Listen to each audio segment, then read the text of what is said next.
poco más grano intentar.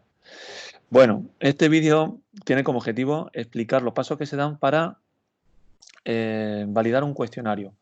El cuestionario que vamos a utilizar de ejemplo es el ECBA 12, que trata de comparar los valores adquiridos por los alumnos con la metodología basada en la responsabilidad personal y social, comparada con la metodología que anteriormente estaba utilizando el profesor. Para esto se llevan a cabo diferentes fases o pasos. El primero es la validez de contenido, y para eso se tiene que hacer uso de un número de jueces expertos, en este caso profesores de primaria, secundaria y universitarios, que son los que revisan el contenido de las preguntas para que estén ajustadas a lo que pretendemos medir. Y bueno, pues voy a ir directamente a esta parte del cuestionario para presentaros más o menos cuáles son los datos que resultan de este análisis. Bueno, las pruebas que nosotros normalmente hacemos es la prueba de Esterle y la V de Aiken. Las dos son muy parecidas, y básicamente lo que se hace es que cuando las valoraciones por parte de los expertos llegan al punto 7, punto 7 y punto 8, ahora sí voy a quitarte a ti el micrófono. Actívate el micrófono, David, cuando necesites lo activa. Cuando las valoraciones son entre punto 7 y punto 8, normalmente lo que se hace es reformular el ítem, y cuando son por debajo de punto 7 se elimina directamente y se tiene que hacer otro.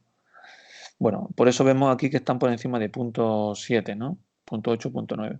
El índice de Osterling es el que estaba comentando, y la V de Aiken hay una pequeña formulita que es muy fácil, se descarga, y siempre lo único que nos pide el autor es que mencionemos de dónde se ha obtenido dicho programa, y también lo utilizamos como un segundo índice para que no nos basemos solamente en uno. Esto con la validez de contenido. Luego, para pasar a la validez de comprensión, siguiendo el artículo de...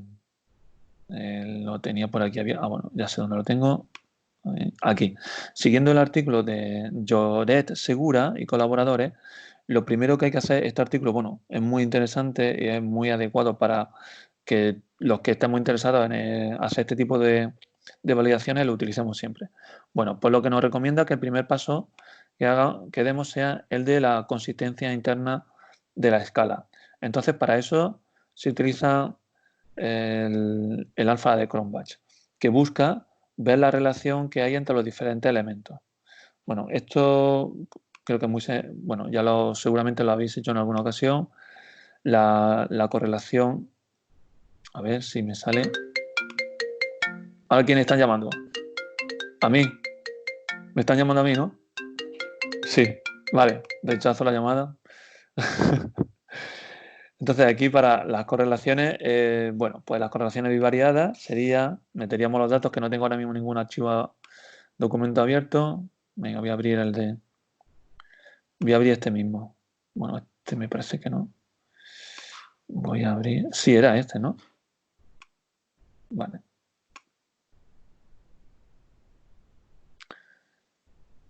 Vale. Y aquí, pues ya podemos hacer las correlaciones bivariadas. Las correlaciones bivariadas, pues, bueno, pues imaginémonos que son estos los ítems.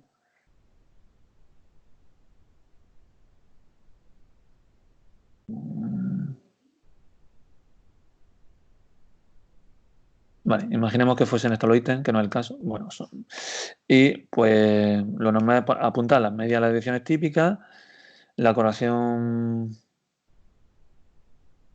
Pues me estoy equivocando, tío.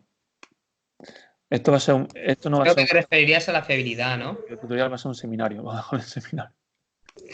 No pasa nada, Alfonso. Vale, pues para las correlaciones, para el alfa de Cronbach, déjame que lo busque. Escala, fiabilidad debajo. Eso. Aquí, en fiabilidad.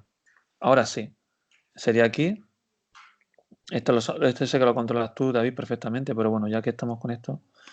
Y entonces, aparte del alfa de Cronbach, que sería este, el otro está, pues solemos utilizar el de si se elimina, ¿no? Estas tres opciones las ponemos para ver qué sucede en caso de que se eliminan ítems y mejora. Bueno, pues esto lo hacemos, que ya lo hemos visto en algún otro vídeo y tal. Vale, pues el siguiente paso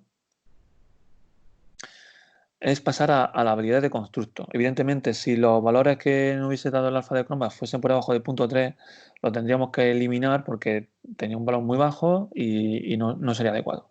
Bueno, solamente haciendo la consistencia interna de la escala, lo normal es que vayamos perdiendo algún ítem. Entonces, de los iniciales que eran 40, con la validad de contenido se perdieron 8, nos quedamos en 32 y con esto pues creo que se eliminaron 2 y se quedan en 30. Vale, ahora vamos al siguiente paso. El siguiente paso es la validez de constructo. Para hacer la validez de constructo siempre se ha utilizado un análisis factorial exploratorio y luego un confirmatorio. En nuestro caso solamente hemos podido llevar a cabo un análisis factorial exploratorio porque el número de participantes es escaso, son 100 y poco, 120 y tantos, y para que hubiésemos podido hacer un análisis factorial exploratorio y luego confirmatorio, deberíamos haber dividido la muestra en dos.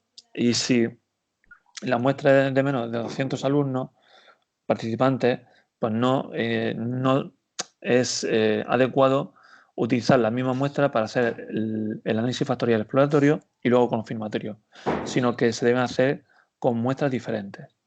Por tanto, en nuestro caso solamente hemos hecho un análisis factorial exploratorio. Ese es el primer punto. Luego, otro aspecto a tener en cuenta es que dependiendo de la naturaleza de los ítems, se debe utilizar unas pruebas u otras. Normalmente los cuestionarios no son datos continuos y eso nos lleva a que tampoco sería adecuado hacer las pruebas que hemos realizado.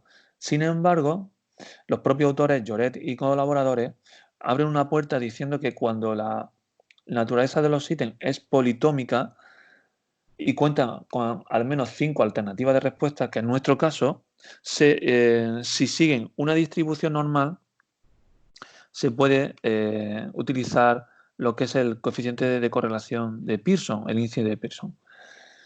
En nuestro caso, curiosamente, los datos son politómicos, es decir, tienen diferentes alternativas y son más de 5. Para poder hacer el coeficiente de Pearson también tendríamos que comprobar si sigue una distribución normal o algo parecido a normal. Entonces, para saber si estos datos tienen un comportamiento normal, se utiliza la simetría y la kurtosis. Como nuestros datos pertenecen a una muestra de menos de, pongamos, 100 o 200 participantes, la franja, el rango en el que se deben mover la simetría y la kurtosis es entre -2 y 2. Si fuese la muestra mayor, sería más estricto y sería entre -1 y 1. Bueno, entonces nosotros hemos calculado la simetría y la kurtosis y no todas, ¿no? Pero casi todas se mueven entre ese -2 y 2. Pero hay algunos casos en los que no sucede. Pues, por ejemplo, aquí tenemos un caso, no tanto por este -2, pero sí por este 5. Aquí este también estaría al límite y este es 5, con lo cual tampoco sería muy adecuado. Pero bueno, la mayoría sí que lo cumplen. ¿Qué sucede? En caso de que no fuese una distribución normal, en lugar de utilizar el coeficiente de Pearson, para comprobar la linealidad de las variables, habría que utilizar otros coeficientes. ¿Cuál es el problema que tenemos la mayoría de los investigadores? Que en el SPS no aparece otro índice que sea el coeficiente de Pearson. Entonces vamos aquí a escala. Este creo que no era aquí, era aquí el de las correlaciones. Está el de Pearson, pero bueno, si una distribución normal tendríamos que utilizar otro diferente. Y lo que nos recomienda los autores es que en lugar de utilizar el SPS, utilizamos otros programas como el M+, o el LISREL, o hay otro que creo que se llama Factores. En fin, otras aplicaciones informáticas.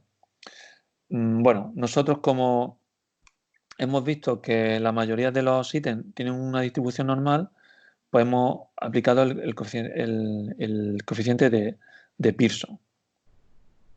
Al utilizar el coeficiente de correlación este de Pearson, bueno, pues vemos que correlacionan entre todas de una manera bastante adecuada, que es lo que vemos aquí, y con valores, lo ideal es que sean los valores por encima de 0.3. Todo, aunque haya correlación, como hay en este caso, entre la dimensión de aspectos negativos de la metodología con los aspectos generales, siempre cuanto mayor sea este valor, mejor.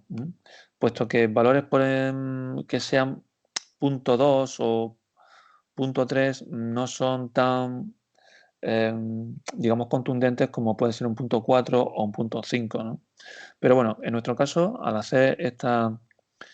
calcular la correlación, vemos que hay significatividad entre todas las dimensiones.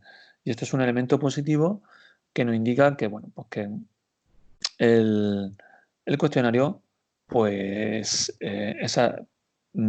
tiene valores adecuados. El siguiente paso, una vez que calculamos la correlación entre las dimensiones, es estimar el número de factores que debe tener la escala.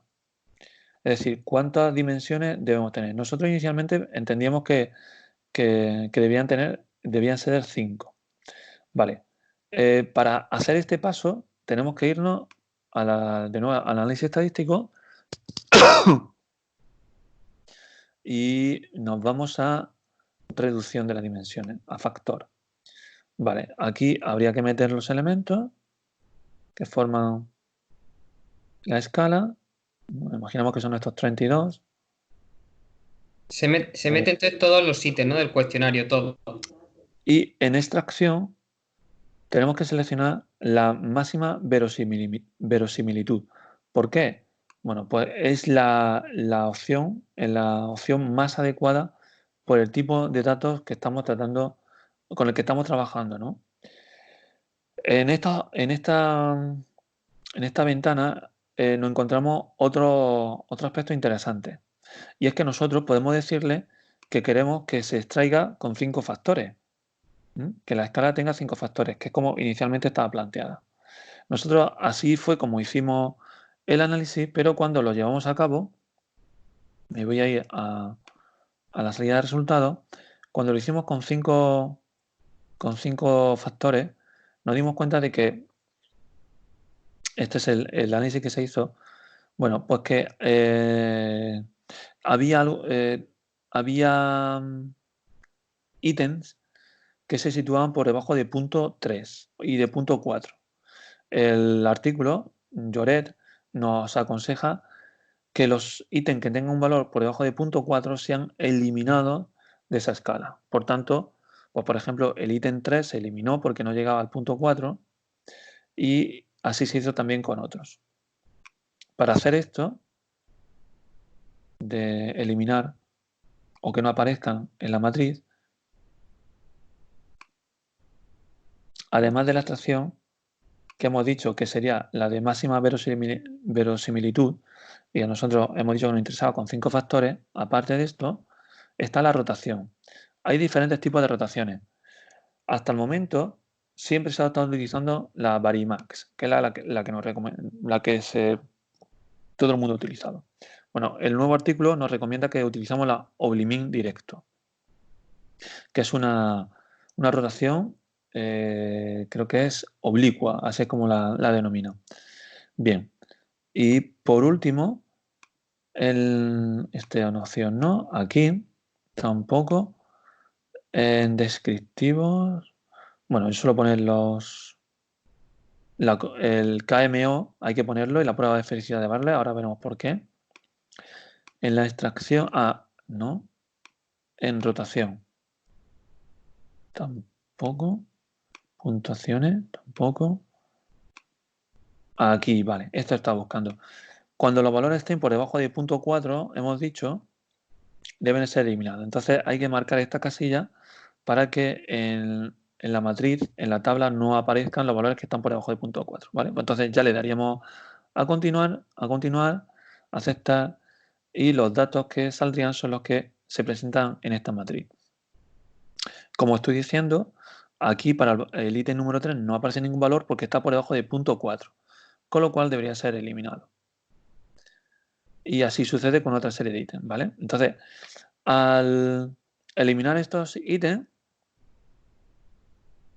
bien, volvemos a hacer la prueba y nos encontramos con que, a ver, pues me encuentro con que de nuevo hay ítems que no, con valor por debajo, con puntuaciones por debajo de 0.3, y además me encuentro que hay un factor que ya no hay ningún ítem. No hay ningún ítem para el factor número 5, con lo cual lo que inicialmente eran 5 dimensiones, con este análisis factorial exploratorio estamos comprobando que no llegamos a ningún lugar. Eso a pesar de que el índice KMO es bastante bueno, que es 811. Todo lo que sea por encima de 0.8 está muy bien. Incluso por encima de 0.7 también estaría bien. Y que la prueba de felicidad de Bartlett también nos da significativa que es positivo. Pero a pesar de que el KMO y la prueba de felicidad de Bartlett no da positiva, cuando yo intento hacer el análisis factorial con 5 factores no me sale. Entonces, esto nos lleva a que nos replanteemos el número de dimensiones o de factores que tiene que contener la escala. Y por tanto, hacer un análisis y un estudio de cómo están saturando los ítems en cada una de las dimensiones. Esto, de manera que después de un estudio de estos, de cada uno de los ítems y de los factores, llegamos a la conclusión que podría ser interesante agrupar algunos de los factores con otros, o sea, juntarlos. En nuestro caso, decidimos que se juntasen los factores y solamente los sacáramos con 2 dimensiones. Pues bien, al hacerlo, bueno, aquí podemos ver diferentes análisis más que se hicieron cuando se eliminan estos ítems. Y en nuestro caso, como digo, al final decidimos realizar el análisis factorial exploratorio con 2 dimensiones. También aquí fijaros que aparecen 6 dimensiones. Bueno, nosotros al final lo hicimos con 2 dimensiones y lo que obtuvimos fue lo que aparece aquí a continuación. Los ítems 9, 12, 14, 16, 19 y 24 saturaban en el factor número 1, que lo hemos denominado promoción de valores, y en el factor número 2 saturaban los ítems 3, 25, 26, 29, 30 y 31. Además comprobamos que tenía sentido el agrupar los ítems. Esto además lo tratamos de justificar y explicar en el propio documento, puesto que si juntamos ítems en una dimensión, pero que realmente hay algunos que no tienen sentido, realmente esa dimensión como tal tampoco lo tendría. Y habría que replantearse hacer el análisis factorial de nuevo o el nombre de la dimensión para que englobe a ese ítem que inicialmente no estaba previsto. Bien, pues los siguientes análisis factoriales exploratorios utilizando el método de extracción que hemos dicho de máxima verosimilitud y de Oblimin nos fueron llevando a tener que ir eliminando ítems hasta que al final nos quedamos con estos 12 ítems. Bien, pues estos 12 ítems, con estos 12 ítems ya tendríamos lo que sería lo que hemos denominado aquí validez de constructo, y ahora podríamos pasar a hacer alguna prueba más para comprobar que la escala es adecuada. ¿Qué otras pruebas más se hicieron? Pues se calculó el alfa de Cronbach para ver la correlación que existía entre los ítems que forman cada una de estas nuevas dimensiones que hemos creado y luego también dentro de cada dimensión los ítems entre sí. Vemos que los valores siguen siendo altos y la última prueba que se llevó a cabo fue la estabilidad temporal de la escala, y esto se hace con la U de Goodman, la G de esta de Goodman, donde de nuevo aquí tenemos que irnos al SPS y para hacer esta prueba esta sería parecida a la de la correlación. Me parece que era aquí escala, fiabilidad. Aquí tenemos la U de Goodman. Aquí podríamos hacer la prueba esta de la U de Goodman. La U de Goodman, si no recuerdo mal, es que dividíamos la muestra en dos bloques, los ítems pares por un lado y los ítems impares por el otro, y se calcula, bueno, pues se ve si hay correlación. Y por último, la estabilidad temporal. Vale, esta se calcula precisamente con la prueba de Goodman que acabo de comentar. Y ya os digo, se hacía, si no me equivoco, separando los ítems pares por un lado y los impares por otro y comparando uno con otro, ¿no? Y a nosotros nos dio una correlación de 0.766. Bueno, pues eso es todo, David. Espero que más o menos haya quedado claro la idea de cómo se hace la evaluación de un cuestionario y cuáles son algunas de las pruebas que se pueden utilizar para llevarlo a cabo. Así que creo que ahora será un buen momento para que tú me preguntaras por las dudas que están suscitadas, por si puedo resolverlas o podemos aportar alguna información adicional a lo que estamos aquí hablando. Vale, yo, aparte de lo he preguntado aquí Perdona, todo. un segundo. ¿Habla? Vale, mira, yo he apuntado aquí como dos dudas he tenido sobre todo. A ver, la primera, cuando has dicho lo de los índices, el índice de Osterlin y VD-Aiken, los has indicado, pero no has explicado cómo se calcula exactamente. O sea, solo sé que deben de ser superior a 0.70, pero no, ahora me dices que lo hiciera y no sabría hacerlo, por decirlo de alguna manera. ¿Cómo se calcularía? Vale, a ver, voy a apoyarme en el texto. Voy a, si quieres, de nuevo a compartir la pantalla. Está bien la pregunta y es fácil de resolver porque, bueno, tienen nombrajos que te dan como cierto respeto, ¿no? Pero luego realmente no es complicado calcularlo. Entonces, vámonos a cómo lo hice. Instrumentos, procedimientos. Vale, creo que esto está bien. Aquí está, interpretación. Se calculó el índice de Osterlin y la V de Aiken. Vale, pero para eso, esto está explicado un poco más abajo, me parece. Aquí. Vale, para obtener la V de Aiken y la prueba de Osterlin, el índice de Osterlin, los jueces expertos tuvieron que puntuar cada uno de los ítems. Entonces, cuando nosotros, voy a intentar abrir el archivo de donde tenemos esto. Listado de jueces expertos. A ver si valoración. Bueno, vamos a poner el ejemplo de alguna valoración. Bueno, yo creo que esto va a ser lo mejor. Bueno, aquí. A ver. Vale, aquí está. Mira.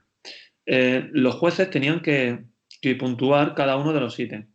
Entonces, mira, aquí está. En función de la A era la pertenencia, pues el juez experto de 0 a 10 tenía que evaluar la pertenencia de este ítem a la dimensión de tradicionales, por ejemplo. La B era representatividad. Si este ítem representaba a la dimensión.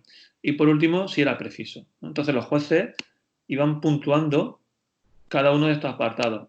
Cuando la media salía por debajo, como hemos dicho, de 7, si es de 0 a 10, tenía menos de un 7, se eliminaba. Si era entre 7 y 8, se trataba de reformular atendiendo a las consideraciones que pudieran hacer, sobre todo de tipo cualitativo al final del documento, que seguro que aquí, ¿no? Por ejemplo, aquí no, yo simplificaría algunos ítems, o este ítem no lo entiendo, entonces trata de darnos alguna pista de cómo mejorar el ítem. Entonces, el índice de Sterling era calculando la media de la respuesta de los jueces expertos. ¿Sí? Y ahora, ese es muy sencillo, el de Osterlin. Y ahora, en la V de Aiken. Para la V de Aiken hay que utilizar una pequeña fórmula, no es complicada, pero para eso lo mejor es dirigirse al artículo de Merino y Livia del 2009, que está en internet, es fácil de descargar. Es un pequeño programita que te solicita una serie de datos que básicamente van a ser pues el tamaño de la muestra y los rangos de la escala, y tú le vas metiendo las valoraciones y en función de eso te sale un valor, que es el que luego nosotros vamos poniendo aquí. Aquí este es el intervalo me parece que de confianza, que también te lo da este programita, y luego el valor de la V-Iken. Los valores de la V-Iken pues deben ser por encima de 0.7 para entender que es adecuado. Bueno, y aquí pues vemos que es 0.9 o 0.8. Ya, pero esto es simplemente utilizando el programita que te da Merino y, hemos dicho, y Livia. Entonces, así es como se calcularía. Vale, perfecto. Me ha quedado claro. Aparte lo he apuntado todo. Y luego la otra duda que tengo, a ver, te lo digo un segundo. Vale, sí, en el análisis factorial exploratorio has dicho que bueno, que las pruebas y todo eso dependen de la naturaleza de los ítems. Y hemos dicho que en nuestro caso, como es una escala de 1 a 5, no hay problema por hacerlo como lo hemos hecho. Pero ¿sabrías cómo sería si no fuera una escala de 1 a 5? Si fuera un cuestionario, por ejemplo, de 1 a 4, que son datos continuos pero no llegarían a 5. Pues sabría cómo hacerlo porque lo que hago es dirigirme a la literatura. Y la literatura es donde nos dicen que utilicemos otras pruebas estadísticas y que no sean precisamente las que tiene el paquete SPS. De ahí la importancia de utilizar el M+ o el LISRER como alternativa al SPS. En este artículo, que es muy interesante, un poco denso, pero muy, muy interesante, la verdad que os lo recomiendo totalmente si trabajamos con validación de cuestionarios. Al final hay un breve resumen, ¿no?, de todo, ¿no? Entonces voy a intentar irme al resumen para darte respuesta. Bueno, es que la verdad es que tiene bastante texto, ¿eh? Tiene bastante información. Sí. El Es muy resumen enriquecedor. Al principio cuesta un poco, pero luego es enriquecedor. Entonces, dice, como norma general, la matriz de correlaciones de Pearson queda limitada al caso de que los ítems sean continuos o, si no lo son, tengan 5 o más alternativas de respuesta. Y distribuciones aproximadamente normales, que es lo que hemos estado comentando, ¿no? Y está entre -1 y 1, siempre que sean muestras grandes. Pero como nuestro caso era de menor, pues se puede ir a un -2, 2.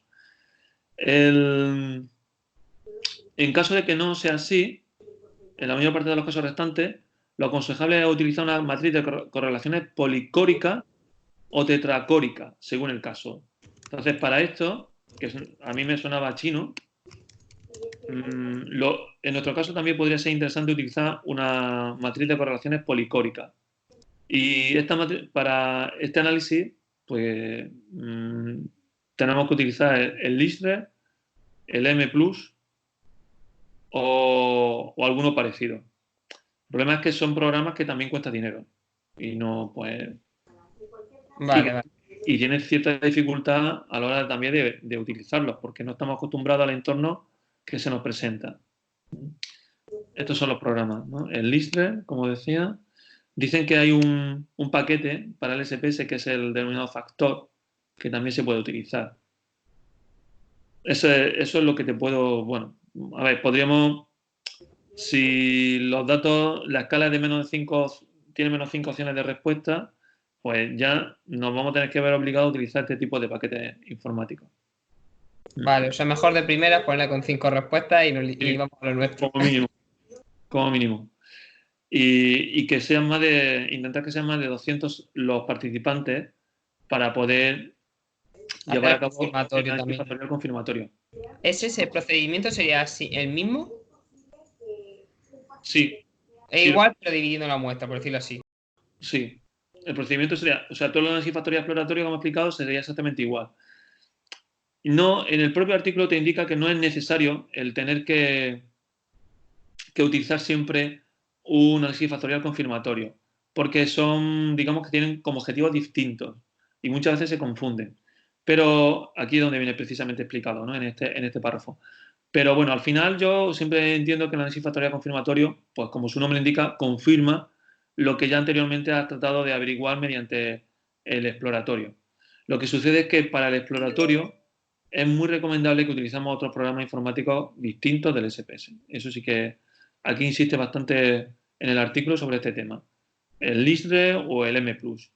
Y luego realmente, una vez que sepamos cómo se utiliza, funciona por sintaxis, eso sí que también te lo puedo decir. O sea que son pues como los programadores, ¿no? Tienen que ir metiendo una serie de códigos. Como el R. Como el R. Y al final, pues te sale una serie de valores que son muy interesantes. Y que, por ejemplo, a nosotros nos hubiese venido muy bien para decidir el número de factores que debía tener la escala en función de los datos que estábamos teniendo. Y que nosotros lo hemos tenido que hacer un poco, bueno, pues mediante ese análisis observacional de las cargas factoriales, de las cargas que tenían los ítems en cada uno de los factores, y que nos ha llevado a que decidiéramos que fuesen dos factores. Pero otros programas como el ISRE o el M+, te dan unos valores que te permiten tomar decisiones sobre si lo adecuado es que haya 5 factores, 4, 3 o 2. Vale, pues entonces ya ninguna duda. Muchas ¿Alguna gracias, duda? Alfonso. Bueno, me alegro. Seguro que luego cuando estamos en la faena nos surgen algunas más, pero que también es normal. Pero como punto de partida para que la gente pueda saber cómo se hace, yo creo que sí, que puede estar bien. Y ya está, animarse. Muchas gracias, Alfonso, por todo. Nada, voy a hacer una cosa, voy a detener la grabación